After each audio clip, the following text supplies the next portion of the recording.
Hello YouTubers, it's me again, Norwegian artist Knut Andre Vikshåland, and I'm just making this shorter video about how I use my Gesso and how I prime canvas, and that's my Gesso, and how I build textures and stuff like that in the canvas. And yeah, you can watch the whole process in this video. And I hope you enjoy it. It was quite enjoyable to make it. So with this, how to use Gesso and how to prime a canvas. Okay.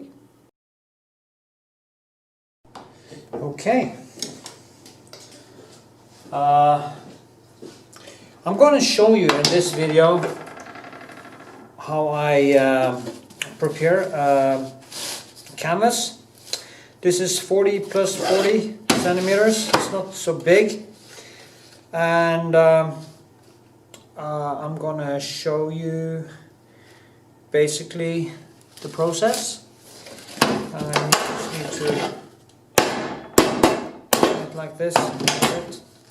Now I measure a little bit so I have something to grab onto.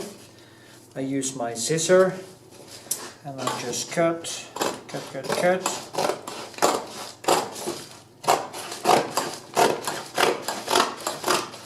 So, and then I just start in the middle.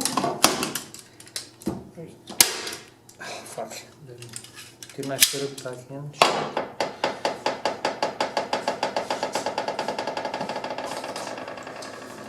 Funny enough, I forgot to put this in.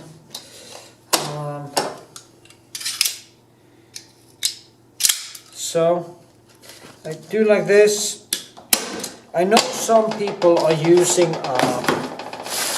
kind of you know, they grab it and they put it over, but I do like this. I just pull it, and then do like this, pull, bang, pull, bang, and I continue doing this all the way. The canvas is linen, and it has a layer from the store. It has already a layer with the Gesso on it, but I will actually put 2 layers extra with Gesso on this canvas before I start painting. And I'm going to show you the whole process, and also how you can actually use the primer or the Gesso as a way to build textures in your painting. And you see, I just work myself around like this. Keep a little bit of a. You don't need to have. You don't need to be so close. I want this to be a long video, so I'm just gonna try to do it quickly, like this. And it's the same principle. It doesn't matter how big the canvas is. I use the same principle, however how big it is.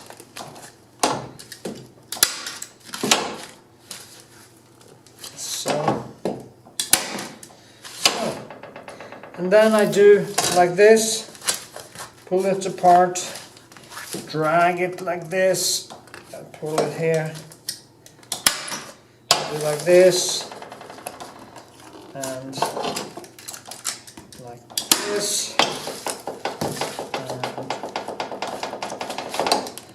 like this. Okay, I'm just gonna finish it, and then I'm gonna film a little bit more. Okay, here we are. I'm done. I did this, and you see how I did it. It's not, but you see it's kind of dirty and stuff. But the problem with a canvas is this: it has this layer of gesso on it, but it still has the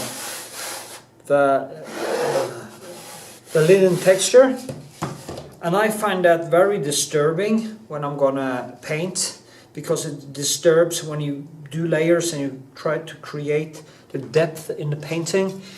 This structure tends to send back a lot of disturbance. All the small points in the linen structure, when you put oil paint on it and it's a little bit wet, or it's kind of, you try to create depth, it will send out small tiny pieces of light from every small surface irregulation, whatever, you know what I mean. So what I do, I take my Lascaux gesso. It has a nice thickness to it. Lascaux gesso. It has a nice thickness to it. It is kind of it's not so fluid. It has, and I just use one of these, and I just draw the first layer. It's not that thick, but I kind of push the gesso into all the small linen textures, and it covers it, not totally, but it kind of makes it so the surface is getting smoother. What you are getting also, because you can't really get it all,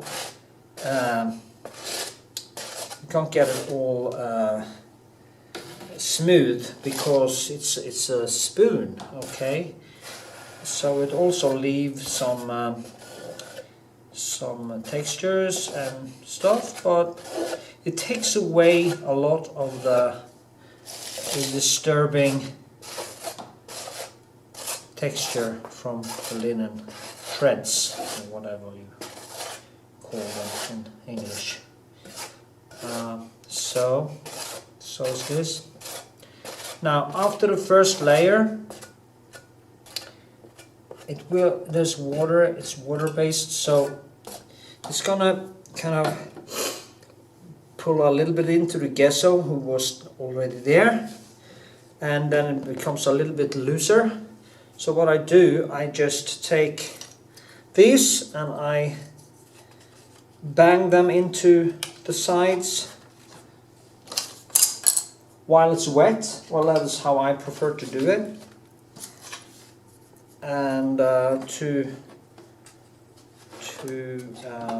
make it a little bit more like a fiddle string. That's what we say in Norway. It's kind of tight like a fiddle string. And that makes it easier for me to put on the next layer, which I will do when this has dried. And I just do like this. I use high quality, both canvas and gesso. Also the wood is high quality. Now you see, now it's like a fiddle. I will let this dry, and I'm going to show you how I build texture compared to a motif I'm going to paint on it, or probably going to paint on it anyway. And yeah, I'm going to do the second layer in a little while. Okay. Yay, okay. Layer number 2. What I do now is, there are still some structure left. This structure, I go over it one more time, and usually then it disappears. I don't mind because the first layer fell into all the holes or cracks or whatever you will, and now the second one is kind of covering it totally, which means it's about now 3 layers. The first one is when I buy it in the store, which is just a wash. The second, I actually seen videos how they do it in the factory, and they kind of put it on in huge pencils and stuff, and yeah. You also get a little bit of structure now. I get a little bit of kind of structure when I do this. It's very hard to get it totally smooth, but I think that's okay to have a little bit of structure. You can also go in and you can give it structures like this if you like. You can take some cloth or some, you can even mix sand into it, or spoon like from wood, whatever. You can do a lot of stuff with it. How that will affect your painting long term, you have to. I have not done it myself, so I don't do that. Now it's covered, and I can focus a little bit. You see the motif here. I'm gonna kind of give it, how I also use the gesso is to give it some texture. I'm going to show you how it turns out in the end anyway.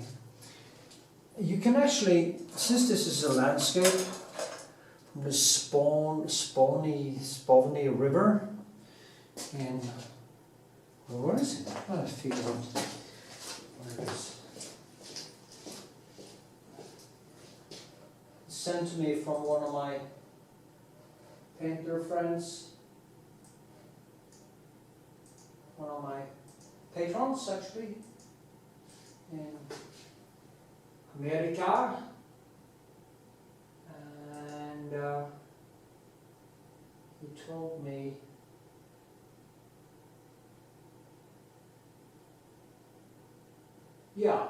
Spavny River here in Florida. Okay, I live in North Florida.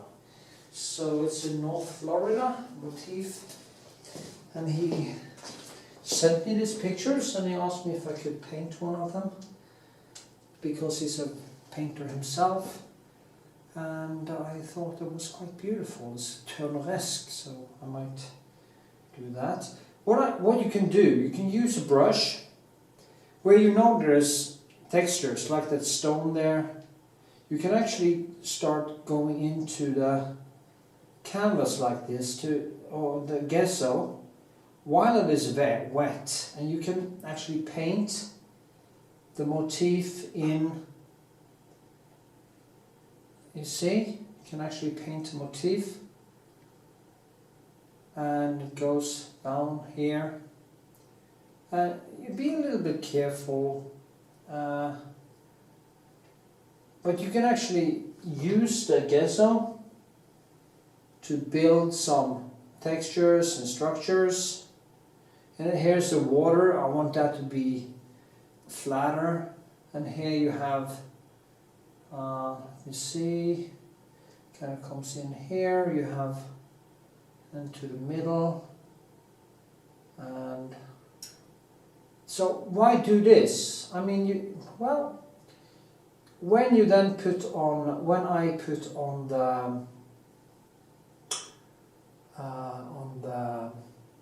lasur, which I put on top because I use umber and some turpentine over this after it has dried, you can actually, there's some branches here.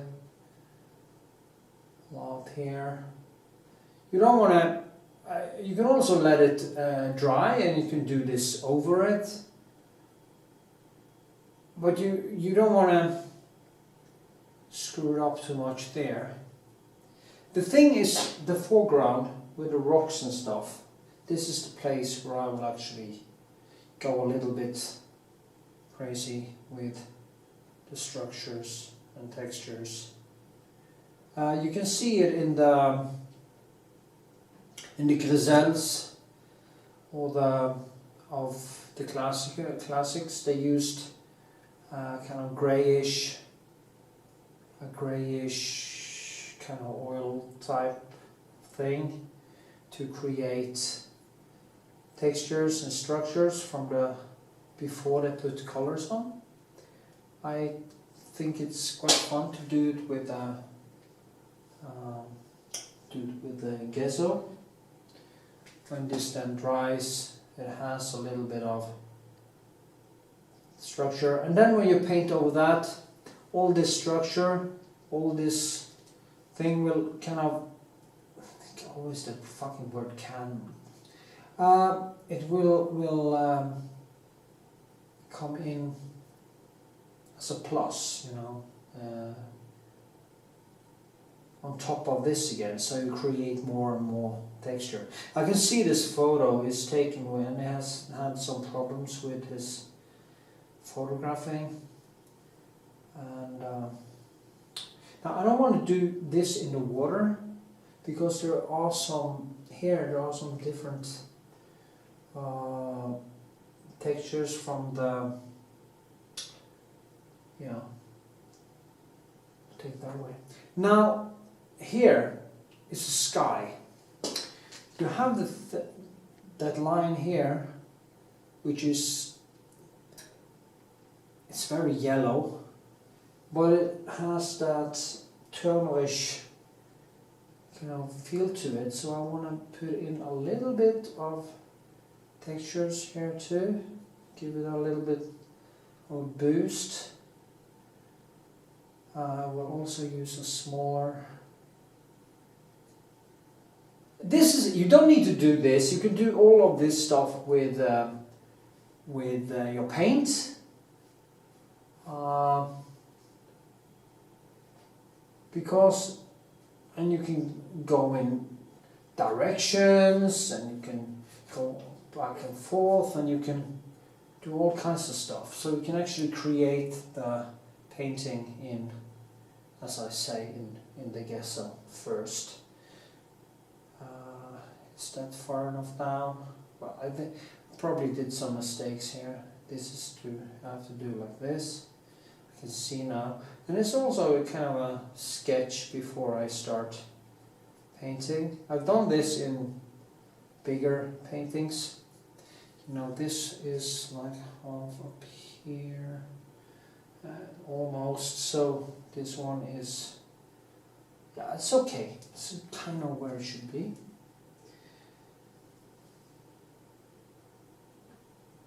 And this has to dry for a while.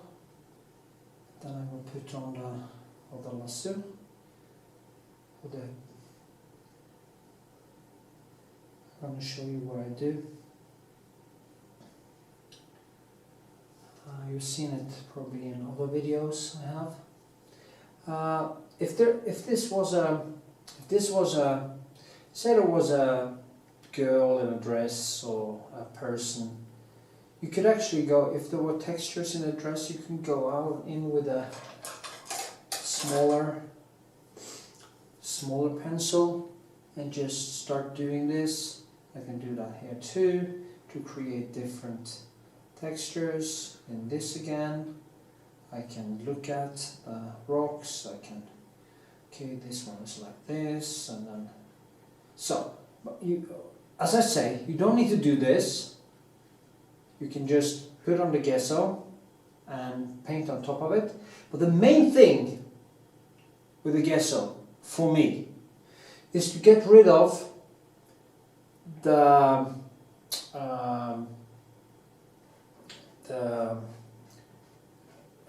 canvas structure. because it's very disturbing for these places where the water is and the sky. It will be very disruptive for your eyes to do some, flatten this out so it doesn't disturb. And now, as you see now, it had dried a little bit, so it becomes a little bit more greasy. And when you go over that, you get a different texture here again. That reminds me a little bit more of clouds and sky. You do like this, and you know, stuff like that. But you want to avoid or control, at least if you want the linen texture to be a part of your painting. You want it to be in places where you want it to be. If you want a flat surface with a lot of depth, you do not want that texture because it will disturb the depth of the painting when you do it. And it's also easier to it's easier to paint on a surface that reminds you a little bit more of wooden board plates and stuff like that. Maybe there was a little bit too much here. Damp that down so it's more here, because that is close. That is also important. More textures in what's closer to you. Less texture. The deeper you go, the less texture you have, because then you also create this physical, sculptural room in the painting. So there's a lot of things to think about. You have to figure this out kind of by yourself. The best way to learn is basically to fail. I remember a friend I had, he's sadly dead now, but he taught me about using my first computers back in the day. And he said the best way to learn is just press on it and see what happens. Now, I kind of did that and I deleted my Windows operating system once. And that's a thing you only do once, you don't do that twice. So I wanted to make some more space. My first computer was like 6 gigabytes. And yeah. Now this looks much bigger than this now, and this is the same size. You see, it's the same size. But because that is now color, this seems smaller. So it's just an illusion. Okay, I'm gonna let this dry, and I'm gonna film how I put on the color I use on it. So you can see that. I'm gonna show you the textures in the end. Okay. Yeah, I just wanted to show you some close-ups of the textures I put in. You can see how it looks. I flattened it out more here, and you see that the structure from the canvas is basically gone, and it won't disturb your eyes. If you're going to paint a painting with small people in it, it's even more important, because then it will really disturb it. And if you to paint portraits and stuff like, it's really disturbing. So cover it up. You see, it's a little, maybe a little bit still. Okay. Okay, here we are, the last thing. I'm going to zoom in so you can see better, like this. Now what I do now is that I take raw umber. That is the one I prefer to use. It is because it has some greenish properties. This one is old Holland, and it's kind of a little bit more in the a little bit more warmer I used to use Windsor Newton, and for this purpose I actually prefer Windsor Newton or Michael Harding actually, because they are greener, but I don't have it right now, so it doesn't matter, it's now anyway. So I take my balsam turpentine, it's just ordinary turpentine. Kremer is this called, I don't know why, but that's what.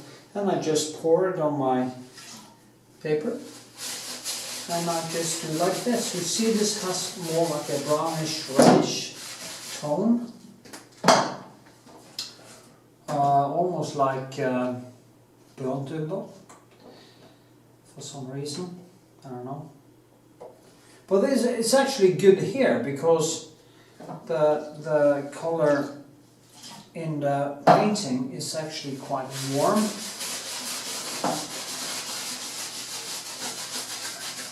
The point I'm only using, do not use medium, do not use any linseed oil or anything like this or like that, because what will happen then is that the surface becomes way too fat and you will get into trouble when you're starting to add layers with paint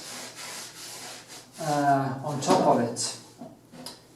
You can actually risk that it won't stick and that it will crack and do all that. So try to keep it as dry as possible. Now I see all the textures showing up, but also it is more like a mosaic now, almost like a wall in a way. What you could also do, of course, is to bring out some of the light. If you want to kind of bring out light straight from, you just take away a lot, and you see that the white are coming through again.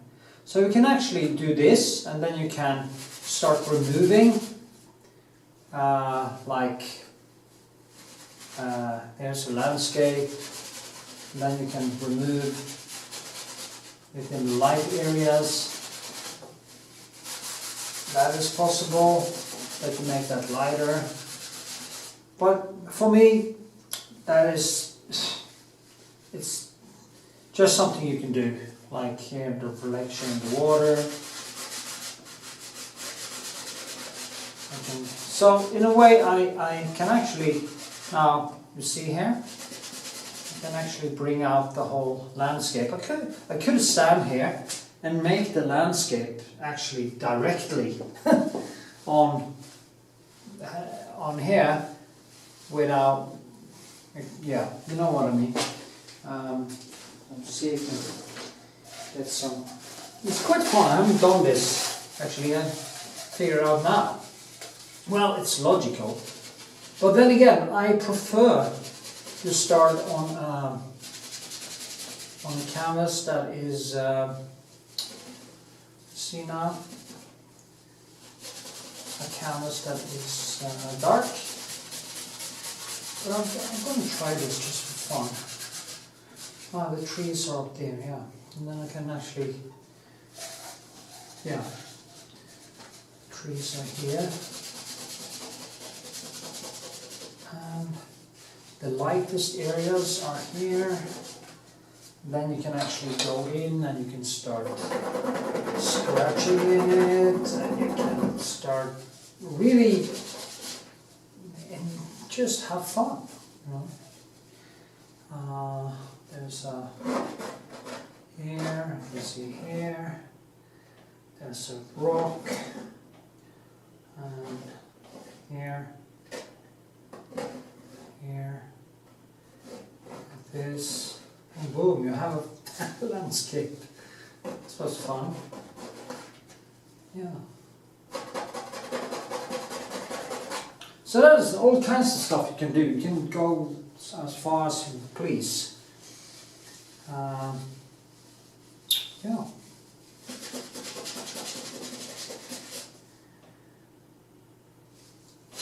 I'm gonna put some more on actually, because this is not how I want to do it.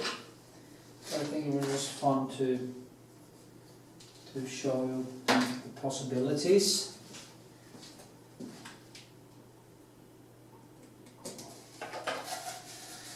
And now, when I've done this, it will actually stick a little bit too. So, anyway.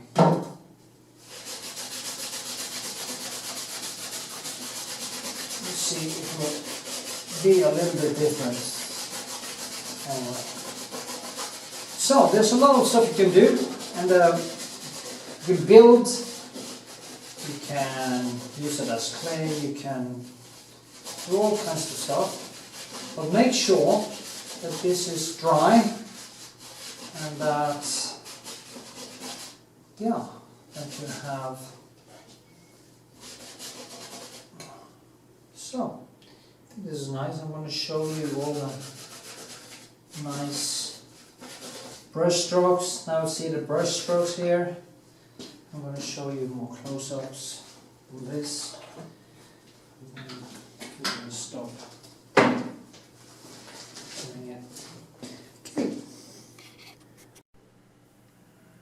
Yeah, one little small thing. When you are finished putting on the raw umber or whatever color you have chosen to tone it down with, it can be anything, you can choose that yourself.